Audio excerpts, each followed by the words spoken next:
could you just talk to us a little bit about what made you want to do something so wonderful that has probably completely changed somebody else's life?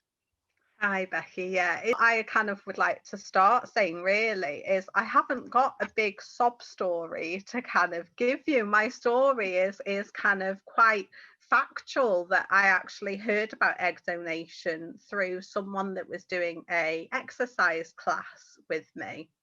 And they said to me, "Oh, I won't be here next week because I'm donating my eggs next week." And that was the first time really that I'd heard about being able to do that for someone. And I kind of, they told me all about Altrui, and I kind of explored it for myself. And in a way it wasn't a, oh, should I don't know about this. It was a, yeah, I'm doing that. I fit all the criteria. Why wouldn't I want to do that for someone? So the process of actually inquiring, then being set up with a conversation, was a really easy process. And it was really explained to me from day one, that this wasn't my baby. And I really want to Yeah. kind of stress that, that from my perspective as an egg donor, I wasn't giving a child away. I wasn't related to this child in any way. And Altrui really kind of talk to you about that, and they give you support. You know, I've had counselling through Altrui to be able to understand that I might get a knock on the door if a child born out of my eggs it hits 18, Yeah. but I also may not. And dealing emotionally with that process, Becky, you were talking about the emotional kind of impact.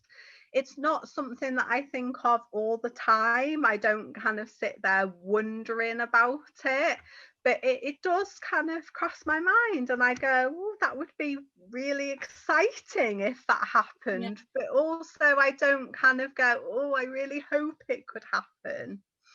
Yeah. So, Jane, I think Lucia actually mentioned right when she was introducing me at the start, I've done multiple egg donations, so not just one. So it's, you know, hopefully that kind of reassures people to know that it's not a horrible process at all. It's a really lovely process. Very little pain involved. It gets a bit hectic towards the end of kind of treatment cycles with doing scans. But other than that, actually, it's a really lovely process. Yeah, and that's good to hear, because I always I think about people who go through egg donation. It's very different to sperm donation. It is a, you have to invest your time. You've got, I mean, having been through IVF cycles myself, I know how time consuming it is and how unpredictable it can be. And suddenly, and I can imagine the thought of you're doing this for someone else is on your mind as well. And did you feel sort of any pressure at all, in terms of how many eggs am I going to going to create for this person? Yeah, I certainly can. You do have that in your mind. And when you get told the number of eggs once you've had collection, you kind of go, well, what's that going to mean? Because I suppose that, you know, you can have a certain amount of eggs, but it not produce into a baby at the end of it. So there's always that slight, is this gonna, you know, you have your fingers crossed for your recipient, and you kind of, it's important not as a donor not to dwell on that. And I hope that my recipients don't kind of feel any pressure as well. It's interesting what Jocelyn was saying in relation to, I want to backtrack again into that matching process. So Yeah. she was talking about kind of the stresses of that kind of process in relation to matching. From a donor perspective, I fully kind of put my trust into Altrui that you guys would kind of match me in some way to my recipient. It felt nice actually from my side that I wasn't doing that kind of dating profile that she was kind of explaining, that I didn't have a list of people that I had to, who am I going to potentially make a family and who aren't I? So it was quite nice to know that that wasn't in my hands. So that process was lovely, actually. And Yeah. I tell you what, when I get that message to say you've been matched to someone, I Yeah. can't explain to you how amazing that feels, to I was know going to ask you, that yeah. someone is kind of potentially going to go down this journey with me.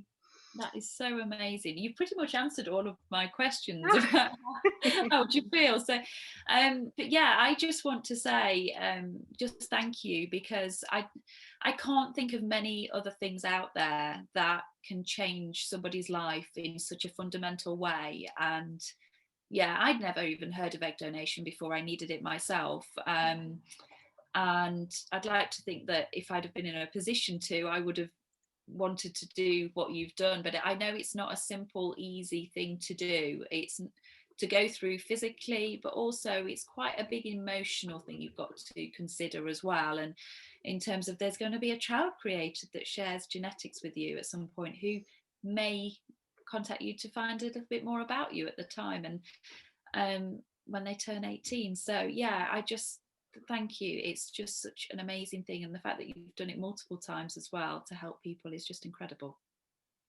Yeah, and just picking up on that point, and I mentioned it before, I would welcome a child with open arms if they knocked on the door. But just to reiterate again, that isn't my child.